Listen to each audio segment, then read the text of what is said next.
in our expository essay is going to be revising. So this will be a grade for you. And so you'll have a draft grade based on the completion of your 5 paragraphs and all the correct parts. You'll have a revision grade based on doing the steps in this slideshow.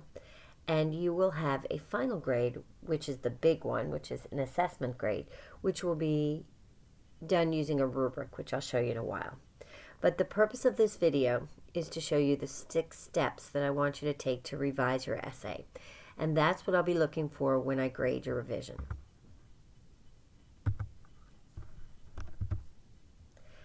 So, quick steps. I want you to open your draft.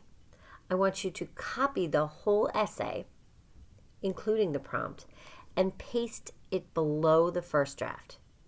And so as number 3 here says, as you go through this PowerPoint, and I'll put a copy of this in the Google Classroom, make changes only to the second draft and highlight all the changes in the color of the square at the top. I'll show you in the color that I tell you to do it. Okay, so I only want to see changes on the original. The more changes I see, the happier I am, the more improvements that you make.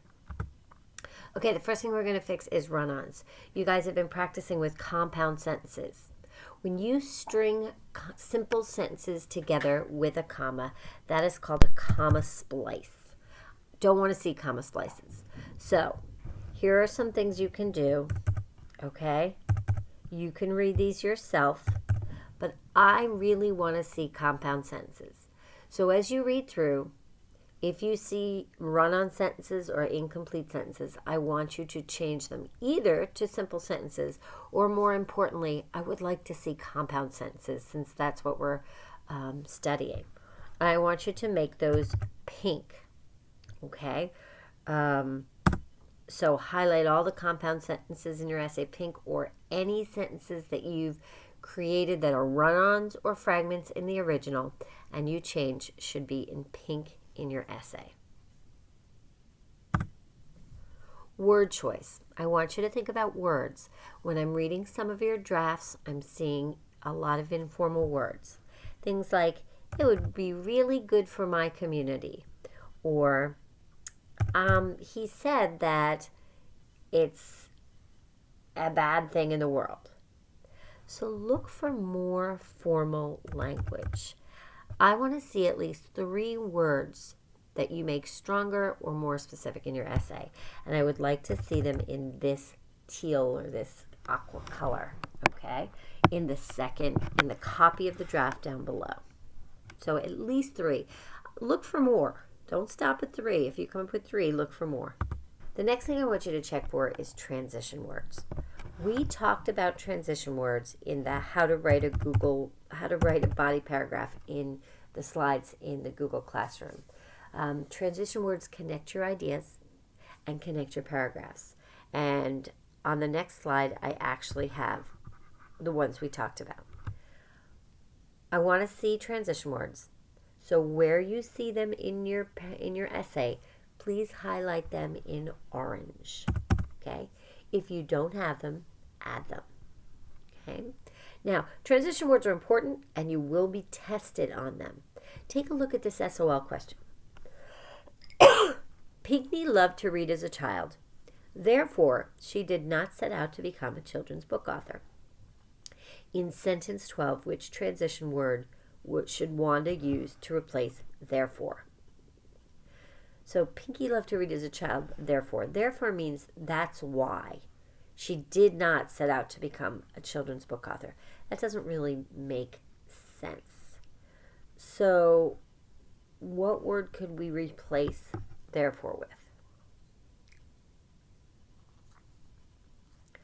So if you chose however, D, that would be the choice, because that means even though, or it wasn't expected. So Pinckney loved to read as a child. However, she did not set out to become a children's book author. So you need to understand the meaning of each of those. And there's the transition words. They're also in the other slide presentation in the Google Classroom. The 4th thing I want you to look for is organization. That is one of the things we're grading on. That's one of the things we've been emphasizing. So very quickly, you can read this. I want you to highlight the parts so I know you know where they are. Your hook should be in light green. Your thesis statement should be in light purple. And then your topic sentences for each of your body paragraphs should also be in light purple. And then let's go ahead and also highlight the restated thesis statement in your conclusion in purple. Now, this one is kind of important too. A lot of times you guys are making announcements in your writing, or you're writing about your writing. So I do not want to see things like this. I'm writing this essay to tell you about the important topic of.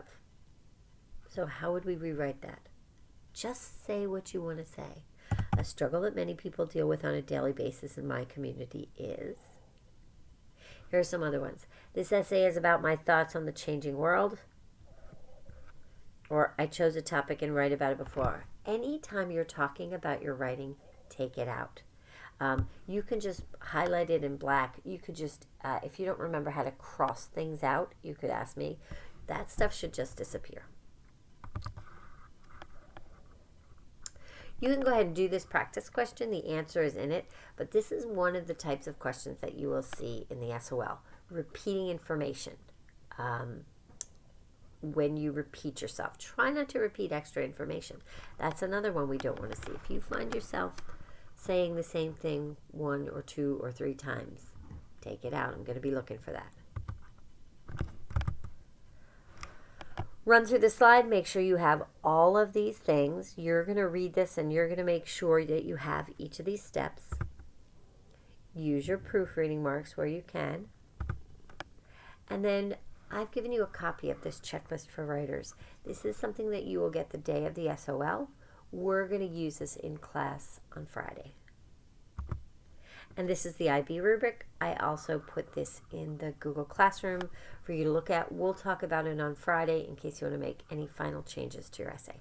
Okay, that's it. That's what I need you guys to do. If you have any questions, call me over.